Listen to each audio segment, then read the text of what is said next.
يا موسى لن نصبر على طعام واحد على طعام واحد اور یاد کرو جب تم لوگوں نے کہا تھا لوگوں میں خطاب کس سے ہے؟ ہاں اسرائیل سے کیا کہا تھا؟ اے موسیٰ ہم ایک کھانے پر ہرگز صبر نہ کریں گے۔ بڑی شان سے رہتے تھے، لگتا ہے حضرت موسیٰ کا احسان کرتے تھے، ذرا بھی کچھ معاملہ ہوتا تو بالکل اس طرح کی بات کرتے تھے، بدماشی کرتے تھے۔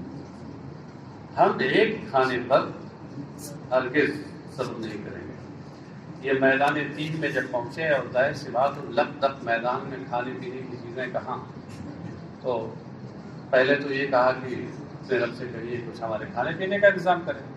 تو جب من و سلوا اترنے لگا تو ان بدماشوں کو من و سلوا کہاں بھائے؟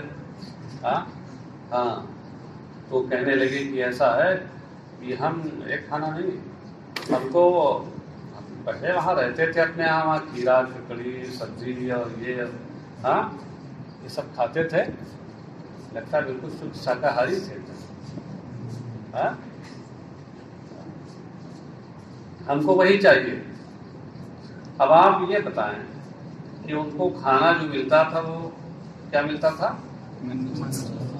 تو یہ ایک کھانا تھا کہ دو چیزیں تھیں؟ تو طعام واحد کیوں کہا گیا؟ طعام واحد کہا تو اس کے ظاہر پر اعتراض ہو رہا تھا، یہ دو چیزیں کھانے کو مل رہی ہیں تو اس کو ایک کیسے کہا جا رہا ہے، ایک کھانے؟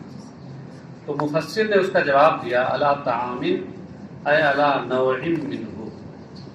اس سے اشارہ یہ کیا کہ طعام میں جو تنوین برائے تنکیر ہے، یہ تنکیر برائے تنویع ہے، بیان نوع کے لیے ہے۔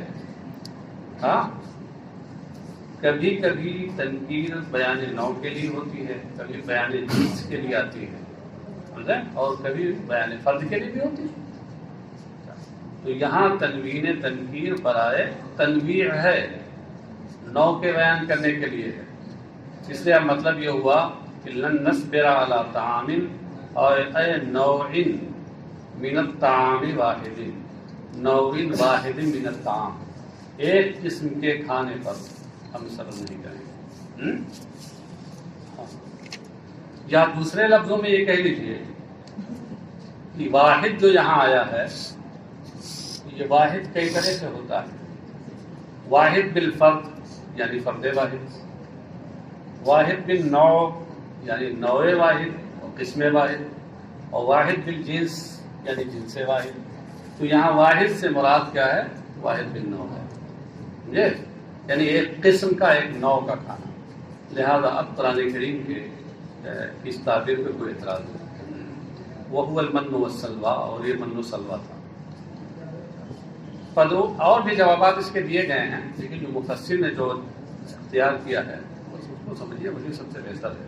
فَادْعُ لَنَا رَبَّكَ يُخْرِجْ لَنَا مِمَّا تُنبِتُ الْأَرْضُ، تو آپ ہمارے لیے اپنے رب سے دعا کیجیے کہ وہ ہمارے لیے کچھ ان میں سے لائے کہ زمین جسے اگاتی ہے، زمین کی اگانے والی چیز میں سے کچھ ہمارے لیے یہاں لائے۔ یہ شیئن نکالا ہے، یخرج لنا شیئا مما تنبت الارض۔ یہ شیئن اس لیے نکالا یہ بتانے کے لیے کہ مما میں جو من ہے یہ برائے تمییز ہے، تو یہ شیئن اور بعضاً مراد ہے، یعنی یخرج لنا بعضاً مما تنبت الارض، شیئا مما تنبت الارض، من بقلها وقثائها وفومها وعدسها وبصلها۔ اس من کے بارے میں کہتے ہیں للبیان، یہ من بیانیہ ہے، یہ بیان کے لیے ہے۔ کس کا بیان ہے؟ مما تنبت الارض میں جو ما ہے، مائے موصولہ جس میں ابہام ہوتا ہے، تو اس مائے موصولہ مبہمہ کے بیان کے لیے من لایا گیا۔ تو مطلب یہ ہوا کہ زمین جنہیں اگاتی ہے، مثلا ساگ، قصہ یا قصہ کا معنی ککڑی، فوم یا فوم کا معنی مفسر خود بتا رہے ہیں گنتا، گیہوں، ویسے اس کے بارے میں مفسرین کا اختلاف ہے. بعض نے کہا کہ قوم سے مراد ہے لہسن، اور بعض نے کہا کہ اس سے مراد گیہوں. امام سیوطی نے اسی کو ترجیح دی، گیہوں. وعدسیہا، اور دال، مسور کی دال، گیہوں اور مسور کی دال. اور بصلیہا، اور پیاز. اچھا صاحب، یہ سب نکالے. یہ میں نے مثلاً ترجمہ کیا. من بیانیہ کا ترجمہ یعنی بھی ہوتا ہے، من بیانیہ کا ترجمہ مثلاً بھی ہوتا ہے، اور من بیانیہ کا ترجمہ ہر اس لفظ کے ذریعے موقع محل کے مطابق ہو سکتا ہے جس سے کسی مبہم کا بیان ہو جائے. آپ سمجھے؟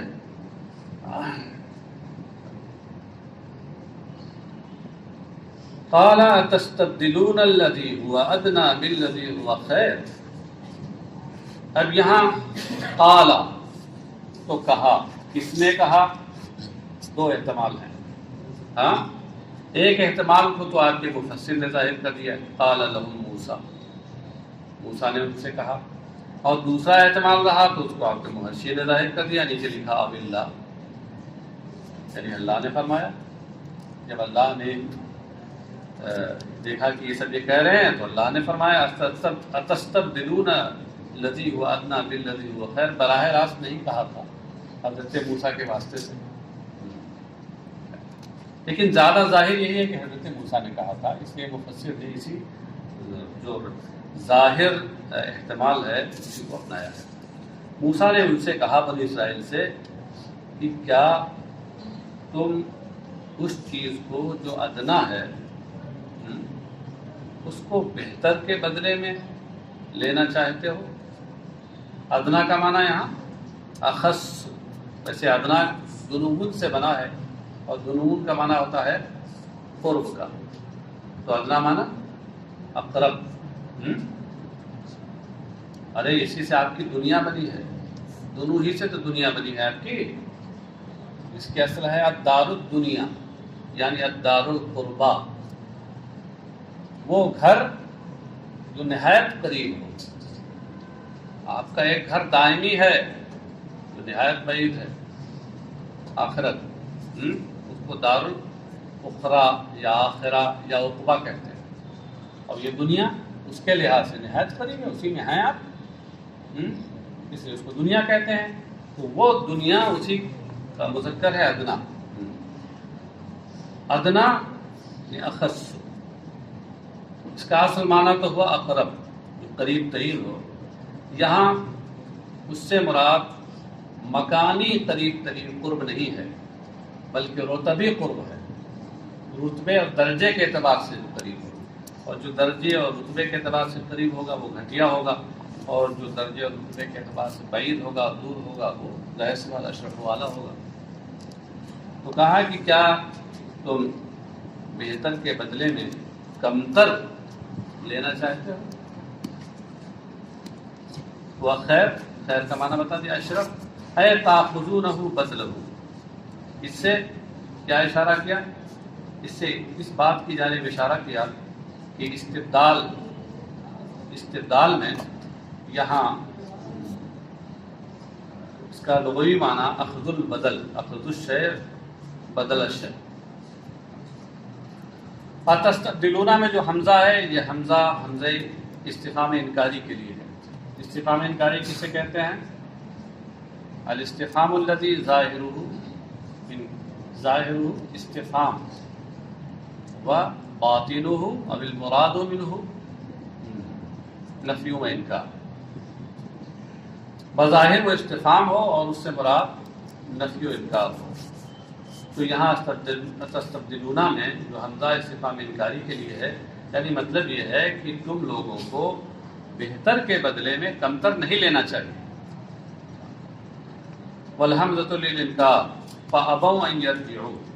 تو بہرحال حضرت موسیٰ نے کچھ بھی کہا، فابوا ان یرجعوا، تو انہوں نے اس سے رجوع کرنے سے انکار کیا. ابا کا معنی انکار کرنا اور نامنظور کر دینا. انہوں نے کہا نہیں، ہماری جو مانگ ہے وہ پوری ہونی چاہیے.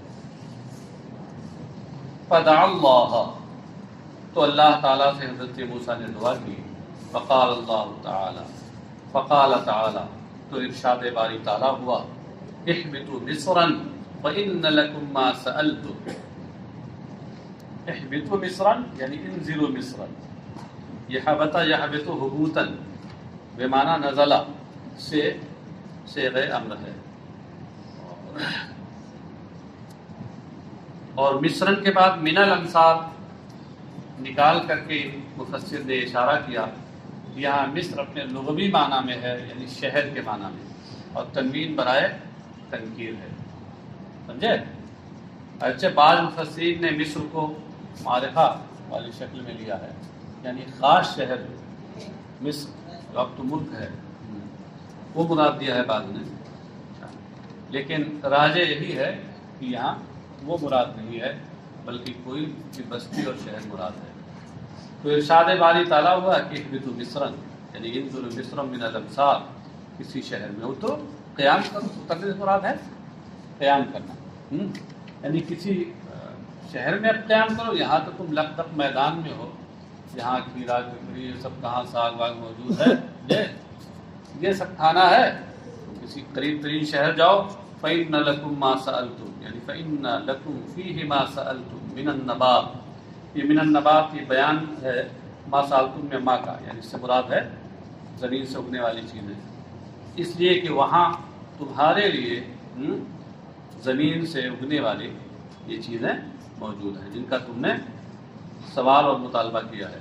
وَضُرِبَتْ عَلَيْهِمُ الذِّلَّةُ وَالْمَسْكَنَةُ وَبَاءُوا بِغَضَبٍ مِّنَ اللَّهِ ذَلِكَ بِأَنَّهُمْ كَانُوا يَكْفُرُونَ بِآيَاتِ اللَّهِ وَيَقْتُلُونَ النَّبِيِّينَ بِغَيْرِ حَقٍّ ذَلِكَ بِمَا عَصَوْا وَكَانُوا يَعْتَدُونَ، اور ان کے اوپر ذلت و خواری اور ناداری، غربت و ناداری مسلط کر دی گئی، ضربت ای جعلت، الذلہ اس کا معنی بتایا الذل والہوان، لغوی معنی بتا دیا بس، المسکنہ اے اثر الفقر، مسکنہ یعنی غربت کا اثر مراد ہے، اب مطلب کیا ہوا، غربت ہی نہیں بلکہ ذلت اور غربت دونوں کا اثر مراد ہے، ہاں اس لیے کہ یہ جو توجیہ کی ہے مفسر نے یہاں پر اثر نکال کر کے، تو وہ اس شبہے کا جواب ہے کہ ان بنو اسرائیل اور یہودیوں کو تو ہم اس وقت دیکھ رہے ہیں کہ سب سے بڑے سرمایہ دار مانے جاتے ہیں دنیا میں، پورا اقتصادی اور معاشی نظام انہی کے ارد گرد گردش کر رہا ہے، دنیا کا پورا سودی نظام، نظام بینکاری نظام، یہ سب یہودیوں کے ہاتھ میں ہے، تو پھر قرآن میں یہ کیسے کہا گیا کہ ان کے اوپر ذلت و خواری اور مسکینی اور غربت مسلط کر دی گئی؟ اس لیے اثر بڑھا کر کے اشارہ کیا کہ یہاں حقیقی مسکینی اور رسوائی مراد نہیں ہے بلکہ اس کا اثر مراد ہے، اور غربت کا اثر کیا ہوتا ہے کہ آدمی ہر وقت مال کے چکر میں رہتا ہے، حاجت مند ہوتا ہے نا، غریب جو حقیقی غریب ہوتا ہے وہ حاجت مند ہوتا ہے، تو ہمیشہ وہ اس چکر میں رہتا ہے کہ کچھ نہ کچھ مل جائے جس سے ہمارے بال بچوں کا اور ہمارا اپنا کام چلے، یہی اثر ہوتا ہے۔ یہ اثر ایک غریب پر جتنا ہو سکتا ہے، ایک مسکین پر جتنا ہو سکتا ہے، اس سے کہیں زیادہ ان یہودیوں پہ آج ہے، اس لیے وہ ہر جائز ناجائز کام کرنے کے لیے، مال حاصل کرنے کے لیے ہر جائز ناجائز کام اور ظالمانہ سے ظالمانہ طرز عمل وہ اپنا رہے ہیں۔ سودی کاروبار جو انہوں نے بنایا ہے، یہ جو شیئر بازار کا نکالا ہے انہوں نے، شیطان کی آنت ہے بالکل، جو پھنس گیا جا کے اس میں تو پھنسا ہی رہتا ہے، نکل نہیں پاتا، ہاں دلدل ہے، اور اس نے پوری دنیا کو سب تباہ کر رکھا ہے۔ یہ اثر آج بھی ان میں پایا جاتا ہے، اور ذلت و رسوائی کا حال یہ ہے کہ بھلے ہی نظام حکمرانی ایک جگہ ہی نہیں مل گیا ہو، مگر یہ ہے کہ عام طور سے دنیا کی جو مہذب قومیں ہیں، جانکار لوگ ہیں، وہ انہیں ہمیشہ ذلیل نگاہوں سے دیکھتی ہیں، کیونکہ وہ یہ جانتی ہیں کہ دنیا میں جہاں کہیں بھی اس وقت فتنے ہو رہے ہیں، فساد و بگاڑ ہو رہا ہے، اس کی جڑ میں یہودیوں کی سازشیں ہیں۔ بات سمجھے؟ ہاں۔ ویسے ایک تو یہ ہوا، سب سے جواب ہو گیا، اور ایک اس پر حضرت شارح بخاری نے ایک مضمون لکھا ہے جو مقالات شارح بخاری میں چھپا ہے، اور اس سے پہلے مقالات جدید و مختصر شکل میں چھپی تھی، اس میں جو مضمون موجود ہے۔ یہ ہوا یہ تھا کہ جس وقت 1965 میں اسرائیل کا وجود ہوا، اس سے پہلے یہودیوں کی کہیں دنیا میں حکومت نہیں تھی، لیکن جب برطانیہ اور امریکہ کی ملی بھگت سے یہ عربوں کے سینے اور فلسطینیوں کے سینے پر یہ حکومت مسلط کر دی گئی اور ایک چھوٹی سی حکومت ان کی ہو گئی، تو اب جگہ جگہ یہ مسئلہ زیر بحث آیا کہ قرآن کریم میں تو کہا گیا ہے کہ ان پر مسکینی مسلط کر دی گئی، ذلت مسلط کر دی گئی، تو غلبہ مل گیا، حکومت مل گئی، پھر یہ کیسے؟ تو حضرت شارح بخاری نے اسی کے بعد ایک مضمون لکھا تھا کہ یہ جو قید یہاں لگائی گئی ہے، اس کا مطلب یہ ہے کہ بذات خود ان کے اندر غلبہ اور قوت نہیں ہے۔ ان کے اندر غلبہ اور قوت ہونے کی دو ہی صورتیں ہیں، جس کو خود قرآن کریم میں دوسری جگہ یہ فرمایا گیا ہے، الا بحبل من اللہ وحبل من الناس۔ حافظ صاحب کو کوئی پڑھیں، میں تو حافظ نہیں ہوں۔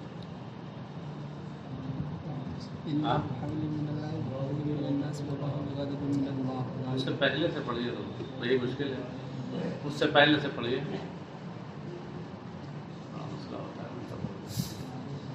بہرحال حاصل یہی ہے، پڑھ لیجیے گا اس کو۔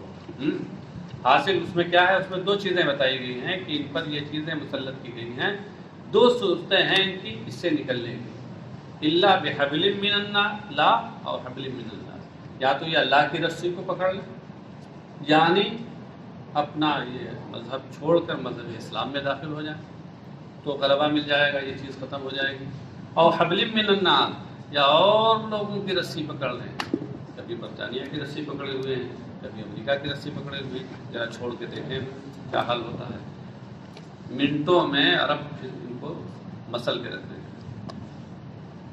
یہ سب دوسروں کی رسی پکڑ رکھی ہے انہوں نے، اس لیے یہ اس مضمون کا حاصل یہ ہے۔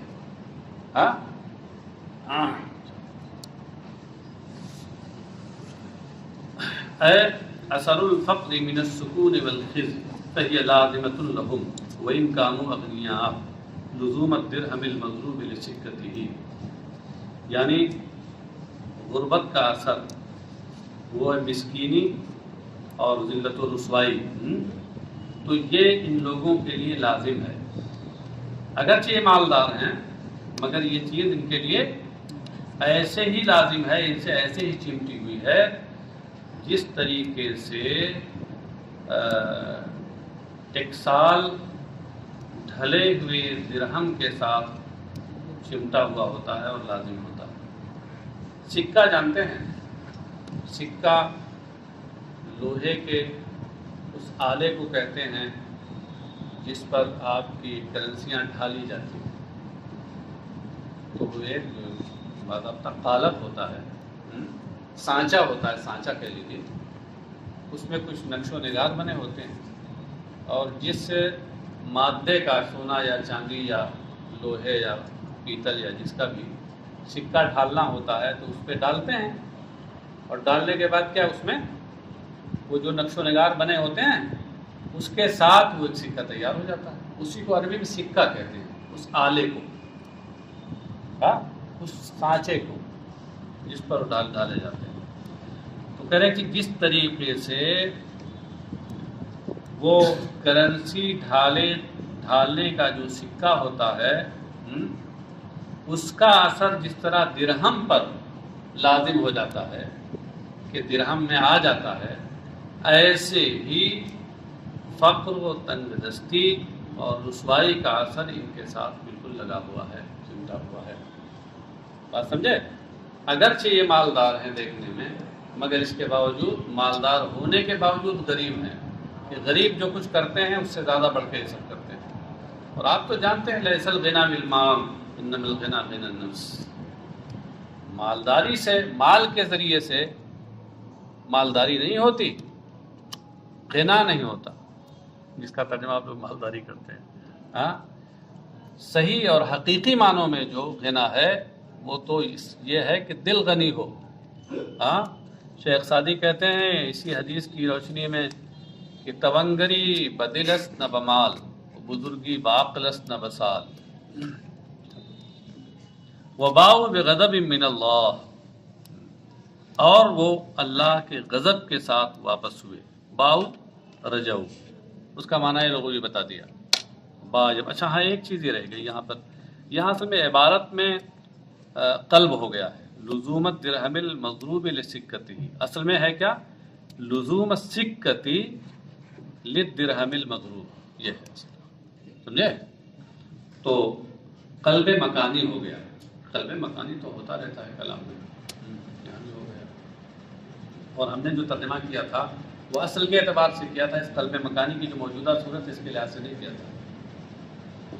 وباؤ بغضب من اللہ، اور وہ اللہ کے غضب کے ساتھ واپس ہوئے. ذالک بانہم کانوا یکفرون بآیات اللہ ویقتلون النبیین بغیر الحق ذالک بما عصوا وکانوا یعتدون. اور یہ اس وجہ سے ہے کہ وہ اللہ کی آیتوں کا انکار کرتے تھے اور نبیوں کو ناحق قتل کرتے تھے. اور یہ اس وجہ سے ہے کہ انہوں نے نافرمانی کی اور وہ حد سے آگے بڑھتے تھے. اب یہاں دیکھیے ذالکہ کے بعد پڑھایا ای الضرب والغضب. اس سے اس بات کی جانب اشارہ کیا کہ ذالکہ کا مشار الیہ کیا ہے. وہ وہی جو ما سبق میں جو دو چیزیں مذکور ہیں، ایک تو ضربت علیہم الذلۃ کے ضمن میں ضرب، اور دوسرے باؤ بغضب من اللہ کے ضمن میں غضب. ہاں، یہی ان کا مشار الیہ ہے. یہ اگرچہ دو چیزیں ہیں مگر المذکور کی تعلیل میں ہو کر کے ذالکہ واحد مذکر کے ذریعے سے اس کی طرف اشارہ کرنا صحیح ہے. یعنی آپ اگر اس جگہ مفسر ہوتے اور واضح طور پر اس کی آپ تفسیر کرنا چاہتے تو یوں کر سکتے تھے کہ ذالکہ ای المذکور، ای المذکور من امرین احدہما الضرب وثانیہما الغضب، یہ کر سکتے تھے.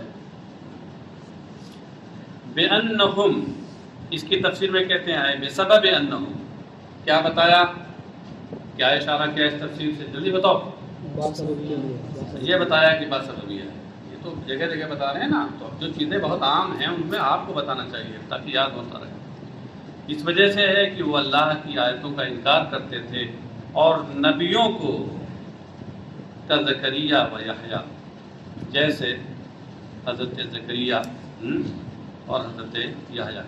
حاشیہ نمبر 4 میں دیکھیے، رویا ان الیہود قتلت 70 نبیا فی اول النہار ولم یبالوا ولم یغتموا حتی قاموا فی آخر النہار یتصوفون مصالحهم وقتلوا زکریا و یحییٰ و شعیاء وغیرهم من الانبیاء. ایک روایت میں ہے کہ یہودیوں نے دن کے ابتدائی حصے میں 70 انبیاء کرام کو شہید کیا اور اس کی کوئی پرواہ بھی نہیں انہیں اور نہ کوئی غم، یہاں تک کہ پھر دن کے آخری حصے میں انہوں نے اپنی مصلحتوں اور مفادات کو پیش نظر رکھتے ہوئے انہوں نے پھر حضرت زکریا، حضرت یحییٰ، حضرت شعیاء وغیرہ کو ناحق قتل کیا. اب یہاں بغیر الحق کہا گیا، بغیر الحق یعنی ناحق. تو انبیاء کا جو قتل ہے وہ تو ناحق ہوگا ہی. کوئی صورت ایسی ہو ہی نہیں سکتی کہ انبیاء کا قتل ہو اور حق ہو. تو یہ بغیر الحق کی قید کیوں لگائی؟ نبی بغیر الحق. اس کا ایک جواب تو یہی ہے کہ ہر قید اعتراضی نہیں ہوتی، قید واقعی بھی ہوتی ہے. آپ کہتے ہیں لابد لکل فعل من فاعل مرفوع، ہر فعل کے لیے ایک فاعل مرفوع کا ہونا ضروری ہے. مرفوعن کی قید جو فاعل کے ساتھ لگی ہے یہ کیا اعتراضی ہے کیا؟ ہاں واقعی ہے، جو بھی فاعل ہوتا ہے وہ مرفوع ہوتا ہے تو قید واقعی ہے. ایسے یہاں پر بھی بغیر الحق یہ جو قید ہے یہ قید واقعی ہے. ایک تو جواب یہ ہو گیا، اور ایک جواب وہ ہے کہ یہ بغیر الحق جو کہا گیا ہے وہ اس لیے کہا گیا ہے کہ انبیاء کا قتل ناحق تو ہوتا ہی ہے، مگر یہ ایسا قتل تھا کہ جس کا کوئی ظاہری اور دکھاوے میں بھی کوئی ہلکا پھلکا بھی سبب نہیں تھا. یعنی ان کافروں کی نگاہ میں بھی کوئی سبب نہیں تھا اس کا بظاہر. اس لیے جب ان سے پوچھا گیا تو اس کا کوئی جواب نہیں دے پائے کہ کس لیے قتل کیا. سمجھے؟ بالکل ایسا ظلم کہ جس کا ایسا ظالمانہ قتل اور ایسا ناحق قتل کہ جس کے حق ہونے اور جس کے ظلم سے دور ہونے اور انصاف ہونے کا وہ کوئی ہلکا سا ہلکا پہلو پیش نہ کر سکے، ایسا ناحق تھا. ذالک بما عصوا وکانوا یعتدون، اور یہ اس وجہ سے کہ انہوں نے نافرمانی کی اور وہ حد سے تجاوز کرتے تھے. یعتدون کی تفسیر میں کہتے ہیں یتجاوزون الحد فی المعاصی، یعنی وہ گناہوں میں ساری حدیں پھلانگ جاتے تھے، حد سے تجاوز کرتے تھے. یہ یعتدون کا معنی لغوی بتا دیا. اب یہاں پر ایک سوال یہ پیدا ہوا کہ ذالکہ اس سے پہلے بھی آیا ہے، ذالک بانہم کانوا یکفرون بآیات اللہ، اور پھر اس کے بعد ذالک بما عصوا وکانوا یعتدون. یہ دو بار ذالکہ کیوں لایا گیا؟ کہتے ہیں کررہ للتاکید، کہ اس کو یعنی اس میں اشارہ کو یہاں پر تاکید کے لیے مقرر کیا، کیونکہ ایک چیز کو ایک بات کے بعد دوبارہ ذکر کریں گے تو تاکید ہو ہی جائے گی. ان الذين آمنوا والذين هادوا والنصارى والصابئين من آمن بالله واليوم الآخر وعمل صالحا فلهم أجرهم عند ربهم ولا خوف عليهم ولا هم يحزنون. یقیناً جو ایمان لائے اور جو یہودی ہیں، عیسائی اور صابی، اور ان میں سے جو اللہ پر اور آخری دن پر ایمان لائے اور اچھا کام کیا جنہوں نے، ان کے لیے ان کے رب کے حضور، ان کے رب کے یہاں ان کا اجر و ثواب ہے. ان پر نہ کوئی خوف ہے اور نہ وہ غمزدہ ہو. یہاں دیکھیے ان الذین آمنوا، آمنو کے بعد مفسر نے بڑھایا بالانبیاء، بالانبیاء من قبل. یہ کیوں بڑھایا؟ اس لیے کہ اگر یہ نہ بڑھائیں تو پھر آگے آ رہا ہے من آمن منہم باللہ والیوم الآخر، تب تو پھر تحصیل حاصل ہو جائے گا اس میں. اس لیے کہہ رہے ہیں کہ وہاں بعد میں جو آ رہا ہے من آمن منہم باللہ ہے، اور یہاں من الذین آمنوا بالانبیاء ہے، لہذا تحصیل حاصل والی صورت نہیں ہوگی. یقیناً جو پہلے سے انبیاء پر ایمان لائے. اب کہتے ہیں ان میں سے جو پھر آگے والذین ہادو، اور جو یہودی ہوئے. ہادہ یہودوں کا ایک معنی ہوتا ہے یہودی ہونا، اسی لیے اس کا معنی بتا رہے ہیں ہم الیہود. یہ یہودی لوگ ہیں. والنصارى عیسائی، والصابئین، اور صابی لوگ. یہ صابئین صابی کی جمع ہے، اور صابی یہ اس میں فاعل ہے صبا یسبو سے. صبا فلان اے خرج فلان من دین الی دین جدید، لفظی معنی اس کا کہ ایک دین چھوڑ کر نیا دین اختیار کیا کسی، اس کو کہتے ہیں صابی. یہ لغوی معنی. لیکن اب صابی کسے کہتے ہیں اس سلسلے میں اصطلاح کے اعتبار سے اختلاف ہے. تو کچھ لوگوں نے تو یہ کہا کہ صابی یہ ستارہ پرست ہوتے ہیں، ستاروں کی پوجا کرتے ہیں. ان کا صابی وہ جو ہے فرشتوں کو اللہ کی بیٹی کہتے تھے اور ان کی عبادت کرتے تھے. تو جو لگا کہ صابی یہودیوں کا ایک گروہ ہے جو اپنے دین یہودیت سے پھر گیا تھا. کچھ لوگوں نے کہا کہ یہ نصارہ میں سے گروہ ہے. تو کئی اقوال ہیں اس سلسلے میں. یہاں مفسر نے ان دونوں کو اعلیٰ سبیل تردید اختیار کیا ہے، تخیر اختیار کیا ہے کہ چاہے اس کو لے لیں آپ یا اس کو لے لیں. یہ یہاں یہودیوں یا عیسائیوں میں سے ایک گروہ ہے. من آمن منہم باللہ، ان میں سے جو اللہ پر ایمان لائے. اصل میں یہ منہم جو بڑھایا ہے وہ اس وجہ سے کہ الذین آمنوا والذین ہادوا والنصارى والصابئین، یہ موصول صلہ سے مل کر کے ابنا کا اسم ہے. ہاں، اور بعد میں یہ من کے بعد جو آ رہا ہے یہ سب خبر ہے. خبر جب جملہ ہو تو اس میں ایک آیت کا ہونا ضروری ہے جو مبتدا کی طرف لوٹے. یہاں کوئی ایسا نہیں تھا، اس نے منہم نکال کر کے یہ بتایا کہ آیت محذوف ہے. جو ان میں سے جو اللہ پر اور قیامت کے دن پر ایمان لائے ہمارے نبی کے زمانے میں، وعملا صالحا، اور نیک کام کیے، یعنی بے شریعتی ہی، ان کی شریعت پر انہوں نے عمل کیا. فلہم اجرہم، اجر کا معنی کیا بتایا؟ اے ثواب و اعمالہم. لہم اجرہم اے لہم اجر و اعمالہم، اس سے اشارہ کیا کیا کہ مضاف محذوف ہے، اعمالہم محذوف ہے. عند ربہم ولا خوف علیہم ولا هم یحزنون. اب یہاں پر وہی پرانا ایک شبہہ سامنے آیا. وہ کیا ہے کہ اس میں دیکھیے من آمنا باللہ والیوم الآخر وعمل صالحا، آمنا اور عملہ میں واحد کی ضمیر ہے جو من کی طرف لوٹ رہی ہے، اور آگے بڑھ کر کے فلہم اجرہم، اس میں ہم کی ضمیر عند ربہم علیہم ہم یحزنون، یہ سب جمع کی ضمیریں ہیں جو اسی من کی طرف لوٹ رہی ہے. اور جواب وہی ہے جو اس سے پہلے ہو چکا. جواب دیتے ہوئے کہتے ہیں کہ روعیہ فی ضمیر آمنا وعملا لفظ من وفیما بعدہ معناہا. ہاں، تو آمنا اور عملا کی ضمیر میں تو من کے لفظ کی رعایت کی گئی، کیونکہ وہ لفظ کے اعتبار سے واحد ہے، اس لیے واحد مذکر کی ضمیر لائی گئی. اور اس کے بعد میں جتنے اور صیغے ہیں ان میں من کے معنی کی رعایت کی گئی، کیونکہ یہاں من سے مراد وہ جمع ہے. وَإِذْ أَخَذْنَا مِيثَاقَكُمْ وَرَفَعْنَا فَوْقَكُمُ الطُّورَ خُذُوا مَا آتَيْنَاكُمْ بِقُوَّةٍ وَاذْكُرُوا مَا فِيهِ لَعَلَّكُمْ تَتَّقُونَ. اس سے پہلے اذکروا، یاد دلاتے رہتے ہیں. میں نے بتایا تھا کہ یہ بہت زیادہ کو یاد ہے، ہوتا ہے پسند ہوگا. اور اس وقت کو یاد کرو جب ہم نے تم سے پختہ عہد و پیمان لیا. میثاقکم یعنی عہدکم بالعمل بما فی التوراۃ، یعنی توریت کے احکام پر عمل کرنے کا تم سے عہد و پیمان لیا.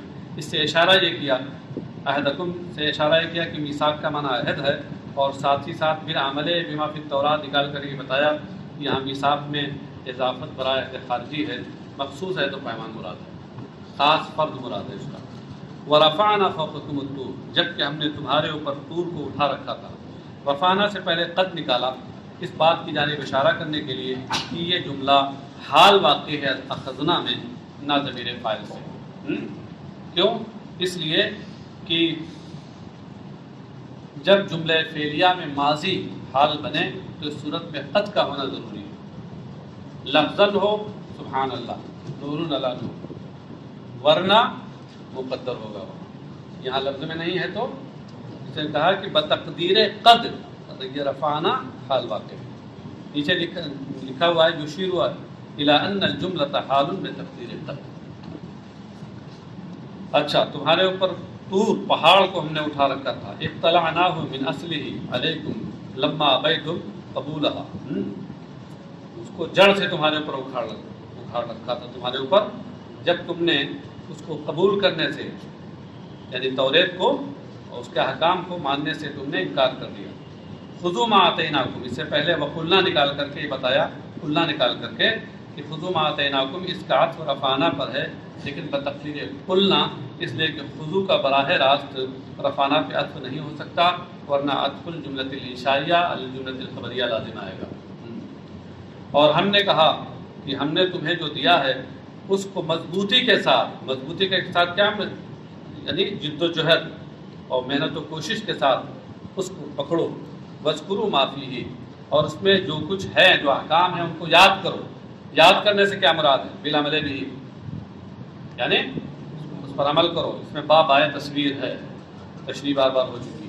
لعلکم تتقون النار اب المعاصیہ، تاکہ تم بچو. اب یہ بچو تتقون یہ متعدی ہے، اس کا مفعول به محذوف ہے وہ کیا ہو سکتا ہے؟ مفسر نے ظاہر کیا ہے کہ النارا یا المعاصیہ.